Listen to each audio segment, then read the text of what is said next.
Around the year 1177 BC, something impossible happened. Every major civilization in the known world died, not slowly and surely not peacefully. In just 50 years, barely 2 generations, palaces burned to the ground, cities were abandoned, the written word vanished. The Mycenaeans, masters of bronze warfare and epic poetry, gone. The Hittites, an empire that rivaled Egypt for centuries, erased from history. The great trading cities of Canaan, reduced to ash. Even Egypt, the mightiest civilization on earth, was brought to its knees. What could destroy not 1, but 8 interconnected civilizations simultaneously? Was it invasion, natural disaster, climate catastrophe? Tonight we're taking a closer look at one of history's biggest mysteries. Because what happened in 1177 BC didn't just end the Bronze Age, it almost ended civilization itself. But to understand the crime, we need to know what was lost.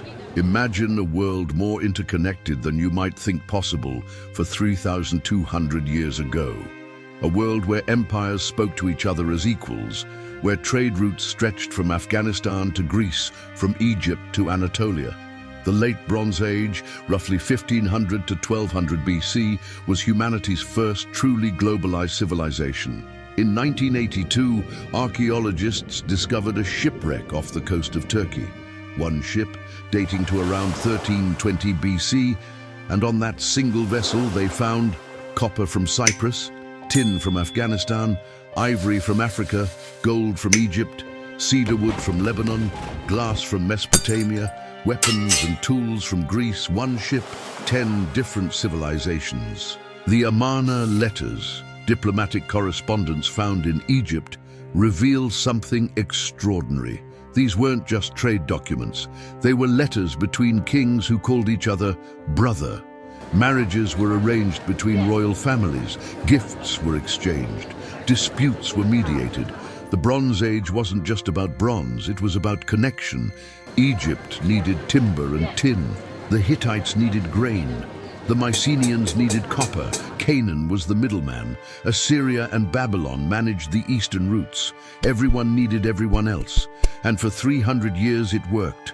Palaces rose higher. Art flourished. Technology advanced. Writing spread.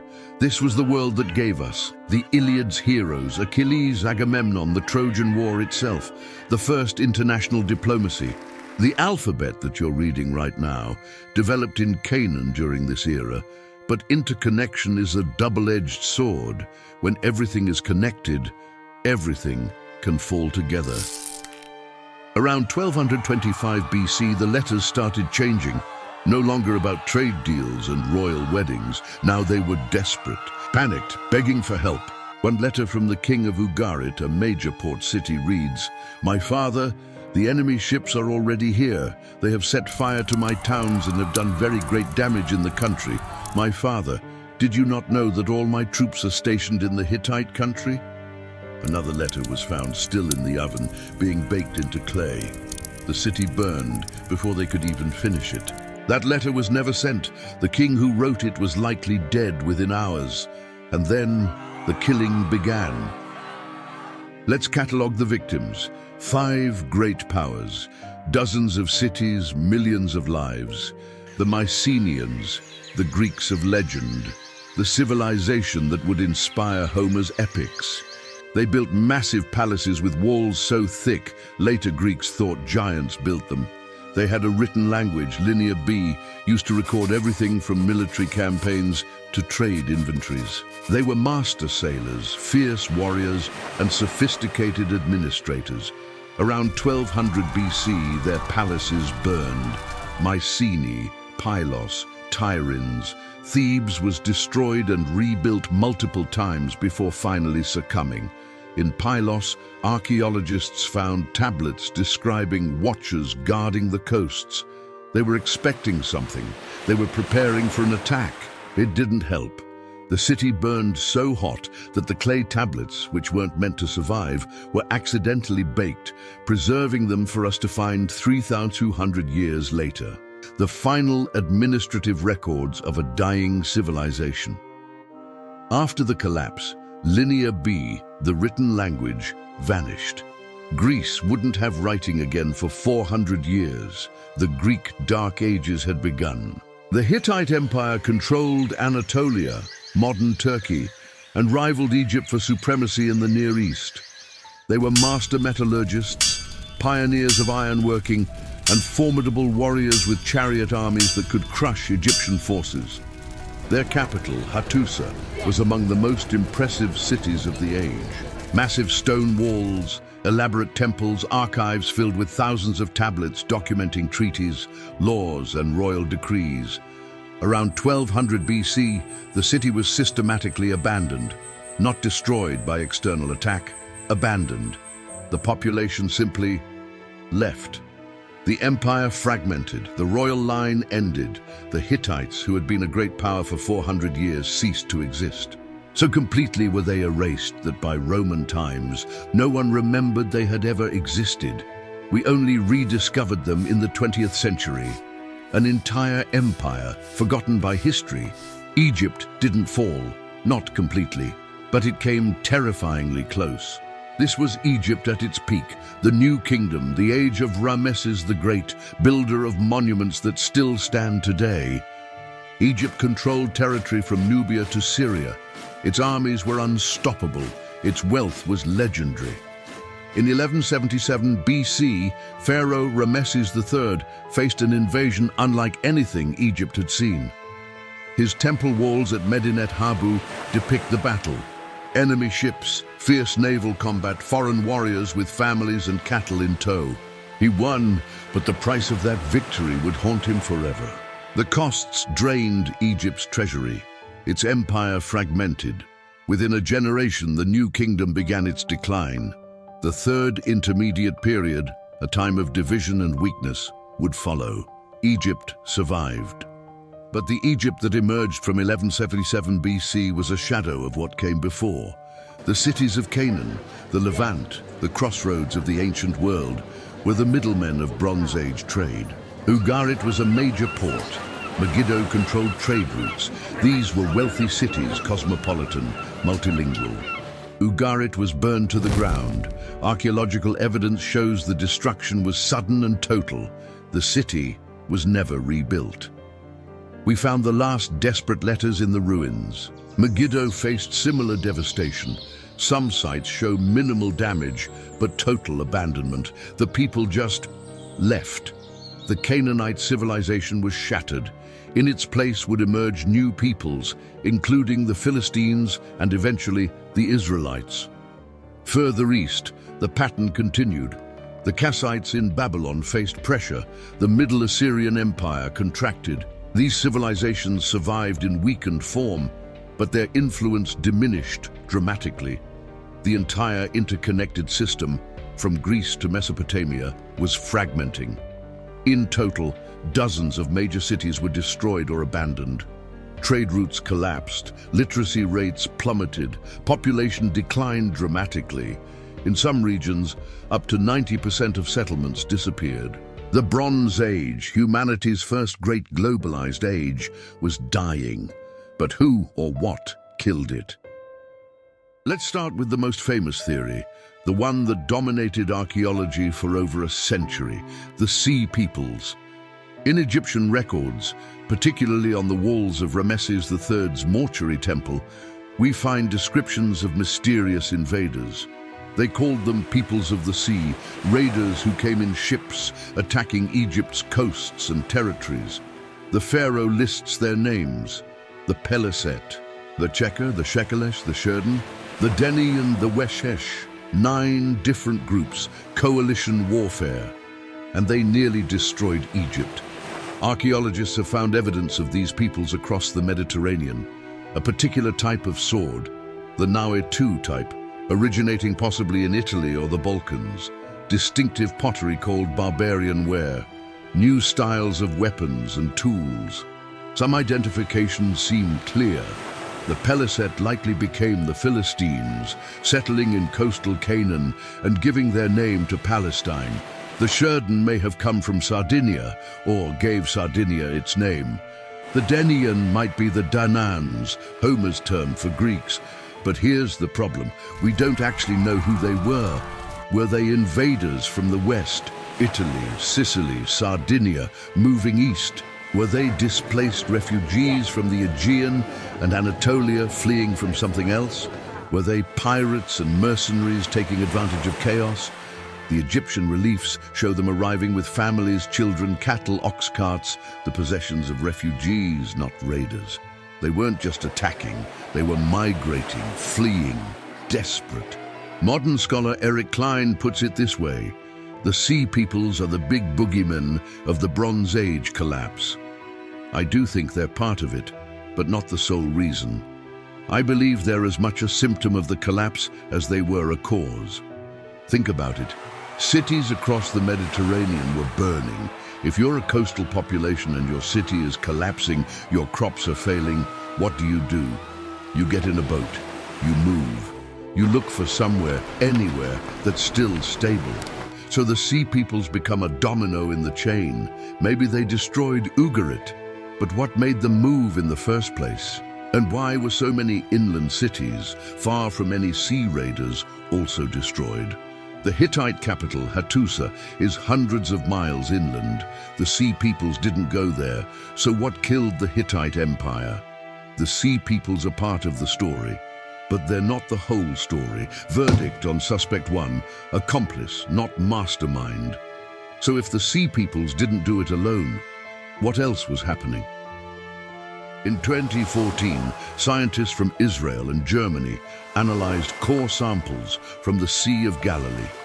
They used radiocarbon dating to reconstruct climate patterns from the late Bronze Age. What they found was staggering. From 1250 to 1100 BC, 150 years, the Mediterranean faced what scientists call a mega-drought. Not a few bad years. A century and a half of failing crops, dried up rivers, desperate water shortages. This wasn't just dry weather.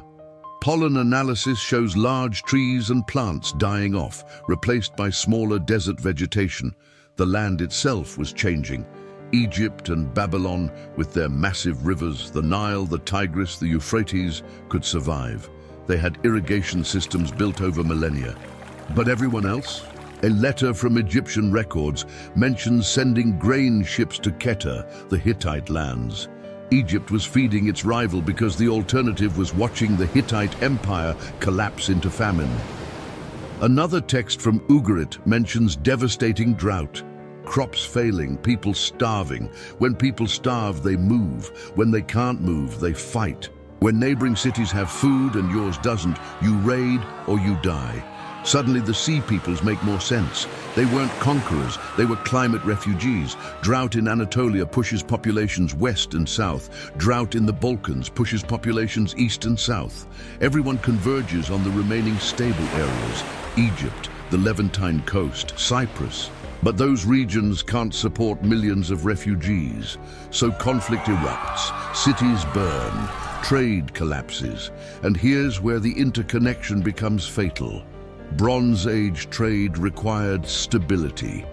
Tin came from Afghanistan by caravan through multiple kingdoms. Copper from Cyprus. When drought destabilizes one kingdom, the trade routes through it collapse. When you can't get tin, you can't make bronze. When you can't make bronze, your weapons fail, your economy stalls, your civilization contracts. The climate catastrophe theory explains a lot. It explains mass migrations. It explains why the collapse was so widespread. It explains the desperation in the letters. But no, it doesn't explain everything. Not every destroyed city shows evidence of abandonment due to famine. Some show sudden violent destruction, palaces deliberately burned, wealth left behind. That doesn't sound like slow starvation. That sounds like attack. Verdict on suspect 2. Strong motive but not acting alone. Climate was killing them slowly, but something was killing them quickly too. In the 1940s, French archaeologist Claude Schaeffer made a controversial proposal. He suggested that earthquakes destroyed Bronze Age cities. Archaeologists dismissed him. One earthquake couldn't explain destruction spread over 50 years. But Schaefer didn't know about earthquake storms. The Eastern Mediterranean sits on one of the most seismically active zones on Earth. The African plate pushes against the Eurasian plate. The Anatolian plate is caught between them. Fault lines spiderweb through Greece, Turkey, the Levant. In the 20th century alone, this region experienced dozens of devastating earthquakes, magnitude 6.5 and greater, powerful enough to flatten modern buildings, let alone Bronze Age palaces. In 2000, Stanford geophysicist Amos Nuhr and archaeologist Eric Klein published groundbreaking research.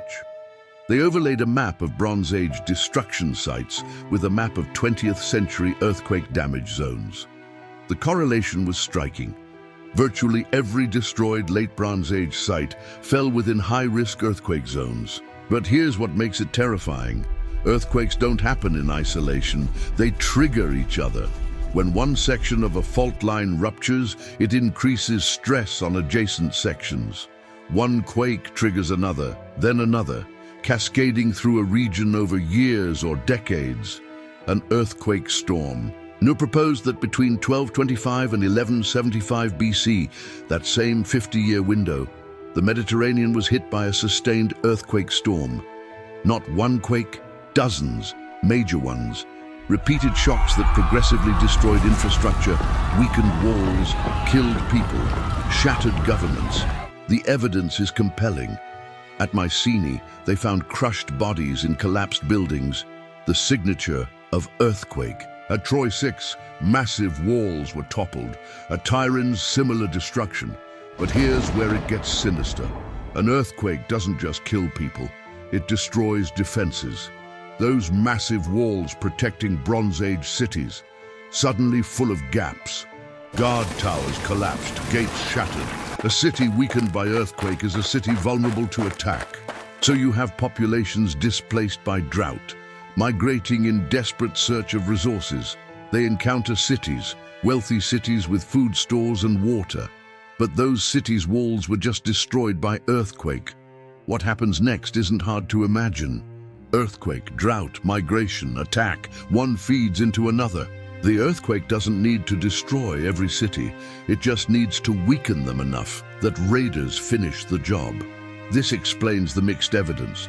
Some cities show earthquake damage, others show fire and violence. Many show both, in sequence. Verdict on Suspect 3. Critical accomplice created the opening. So now we have three factors: climate disaster, earthquake storm, mass migrations and raids. But there's more. Not all threats come from outside. The Bronze Age was hierarchical, ultra-hierarchical. At the top, kings, priests, military elite.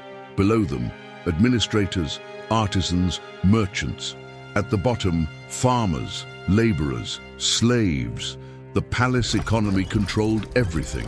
Trade, production, distribution, food storage. The palace took a cut of everything and in return provided protection and stability. But when that system starts failing, when drought causes crop failures, the palace still demands its taxes. When trade collapses, luxuries disappear, but the elite still demand their privileges. When earthquakes destroy homes, but the palace hoards the resources to rebuild its own walls first, people get angry. In some destruction layers, archaeologists find evidence that doesn't match external invasion. Selective targeting of administrative buildings, palaces burned while common housing is left intact. Wealth hoards deliberately destroyed, not looted. That's the signature of rebellion, of internal collapse. The Linear B tablets from Pylos show something fascinating. In the final years, there's evidence of administrative chaos, contradictory orders, desperate attempts to mobilize resources, a system falling apart from within. Think about being a Bronze Age farmer. You've survived earthquakes that destroyed your home. Drought has killed your crops for 3 straight years. Raiders are moving through neighboring territories. Your king demands taxes you can't pay, hoards food while your family starves, and spends resources rebuilding his palace while your city walls have gaps. How long before you decide the palace is the problem? But here's the thing about internal rebellions. They don't happen in isolation. They happen when the system is already failing, when there's already external pressure, when people are already desperate. Internal collapse isn't the cause, it's the accelerant. Verdict on Suspect 4. Final blow to already dying systems. So here we are, 4 suspects, 4 factors: climate catastrophe, earthquake storm, sea people's migrations, internal rebellions. Which one did it? The answer is all of them, and none of them. Modern archaeologists call it a systems collapse, and it's the most terrifying answer of all, because it means there wasn't one cause.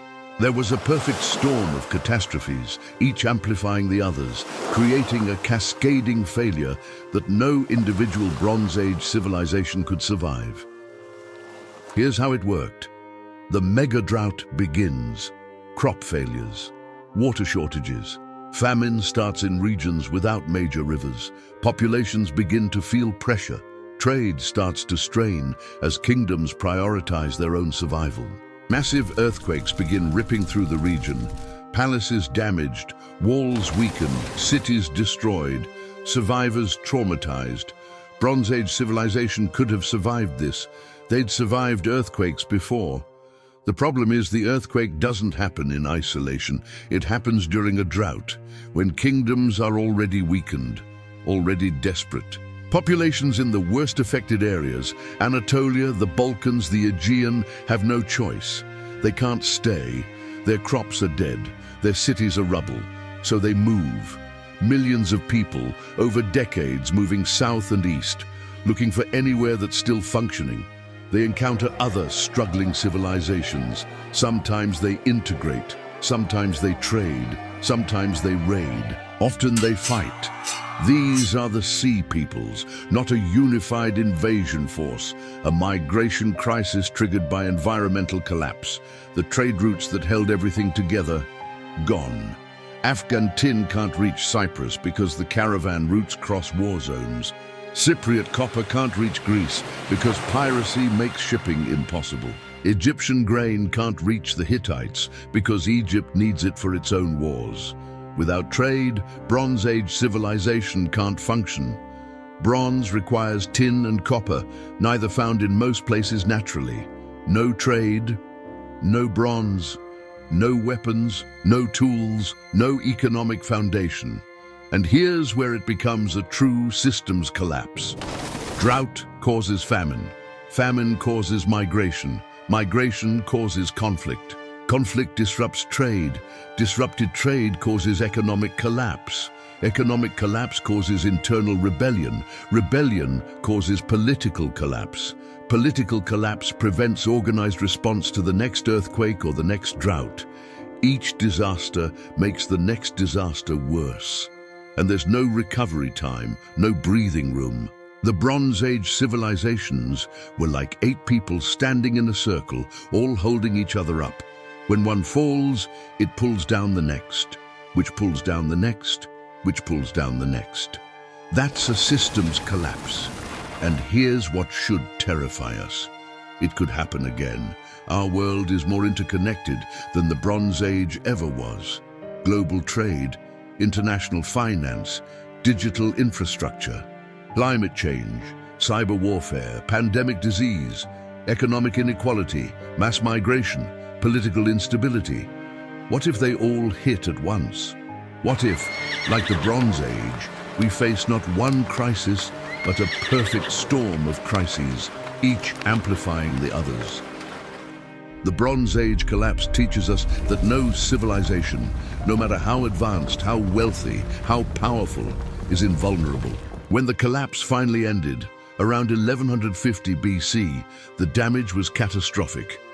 Greece entered a 400-year dark age. No writing, no palaces, no monumental architecture, small villages struggling to survive. The Hittite Empire was gone, erased so completely that we forgot they existed. Trade networks wouldn't recover for centuries. Population declined by up to 90% in some regions. It was, in every sense, the end of a world. The Bronze Age collapse was an apocalypse, but it wasn't the end of humanity. From the ruins came something unexpected, something that would shape the world we live in today. The collapse created a power vacuum, and into that vacuum stepped new peoples with new ideas. The Phoenicians, descendants of Canaanite survivors, became master traders and sailors. They spread their alphabet throughout the Mediterranean. The alphabet you're reading right now, it comes from them. The Israelites established themselves in the hill country of Canaan, developing a religious tradition that would profoundly influence human history. And in Greece, after 400 dark years, a new civilization emerged. One that learned from the old world's mistakes. One that would give us democracy, philosophy and drama. Classical Greece, the foundation of Western civilization, was born from the ashes of the Mycenaeans. The collapse forced innovation. When bronze became impossible to make, people turned to iron, harder, more durable and more widely available. The Iron Age had begun. Decentralized power structures replaced the palace economies. Smaller, more adaptable city-states instead of massive, rigid empires. The archaeologist Eric Klein puts it this way: sometimes it takes a large-scale wildfire to help renew the ecosystem of an old-growth forest and allow it to thrive afresh. The Bronze Age collapse was humanity's first global catastrophe, but we survived it. We rebuilt. We created new forms of civilization. Here's the thing about the Bronze Age collapse that keeps archaeologists up at night. It could happen to us. It probably will happen to us. The question is whether we'll recognize the warning signs in time. Right now, today, we face climate change causing drought, extreme weather and resource stress, mass migration as people flee uninhabitable regions, political instability and rising nationalism fracturing international cooperation, cyber attacks targeting critical infrastructure, global pandemics exposing vulnerabilities in our interconnected systems, economic inequality creating internal pressure. Our supply chains are far more complex than Bronze Age trade routes and far more fragile. A semiconductor shortage, a blocked shipping lane, a ransomware attack. Anyone could cascade into larger failures. The difference between us and the Bronze Age. We know this. We can see it coming. We have the knowledge, technology, and resources to prevent it. The ruins of Bronze Age cities stand as monuments to human ambition and human fragility. They're a reminder that no civilization is permanent, that interconnection is both our greatest strength and our greatest vulnerability. We walk the same tightrope they walked, the same global trade, the same climate pressures, the same potential for systems collapse. The Bronze Age didn't know what was coming. They couldn't see the storm gathering, but we can. The question is, what are we going to do about it? Because around the year 1177 BC, civilization almost died, and history doesn't promise us a second chance. The Bronze Age collapse remains one of archaeology's most studied events. New evidence emerges constantly. Climate data, DNA analysis, refined dating techniques. Each discovery adds another piece to the puzzle. But the core lesson remains. Civilizations fall, not always because of one dramatic cause, more often because of many small failures cascading together, amplifying each other until the system can't sustain itself. The Bronze Age taught us this lesson 3,200 years ago. And remember, we live on this planet by geological consent, subject to change without notice.